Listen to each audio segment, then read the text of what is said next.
leaders. Retro or radical?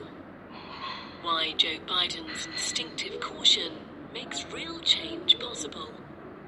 When the history of the Trump presidency is written, a photo op in Lafayette Square at the beginning of June might just mark the turning point. Since he announced his run for the White House in 2015, Donald Trump's political method has been to maximize at all times the amount of attention directed at him. The Lafayette Square escapade offended Christians because the president waved a Bible around like a prop.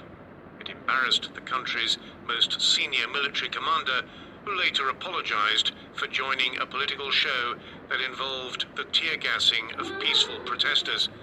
More important, it did not work. Rather than being in command, Mr. Trump seemed desperate. When power is based on appearances, it can slip away suddenly.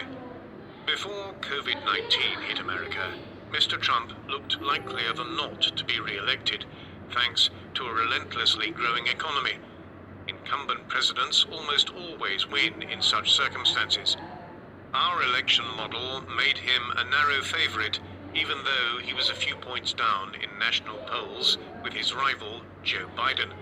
However, the president is now in a deep hole. Mr. Biden is up by 9 points, more in some polls. He is doing well in battleground states like Florida, Michigan, and Wisconsin, and he has strong support among older voters and is doing surprisingly well among white voters who did not go to college.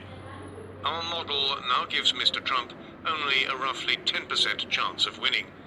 The virus has demonstrated something definitively to a large number of persuadable voters, that Mr. Trump is just not that good at being a president. There is a long time until November.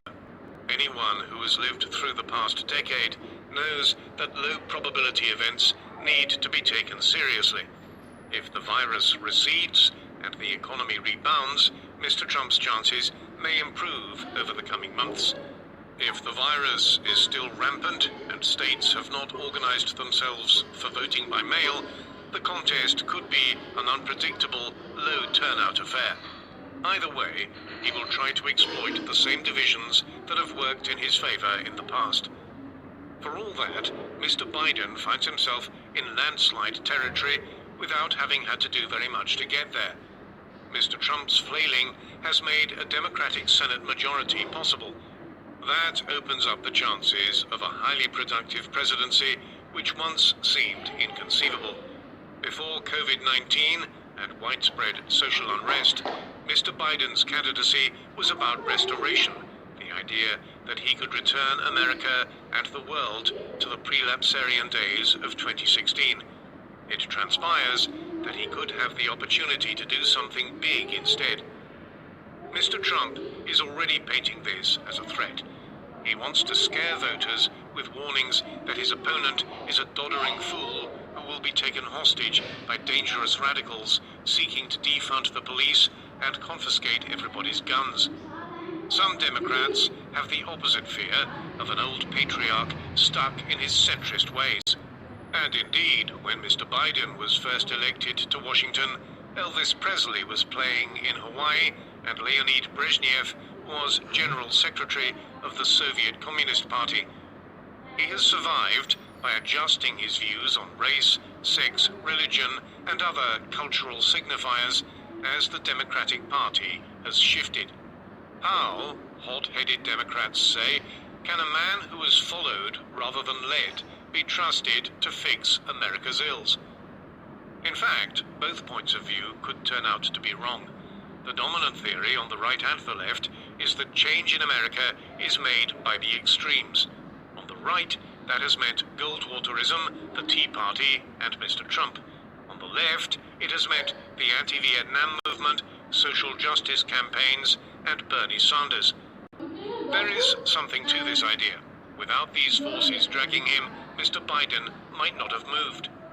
But to make lasting change through the federal government, you need to win the Senate.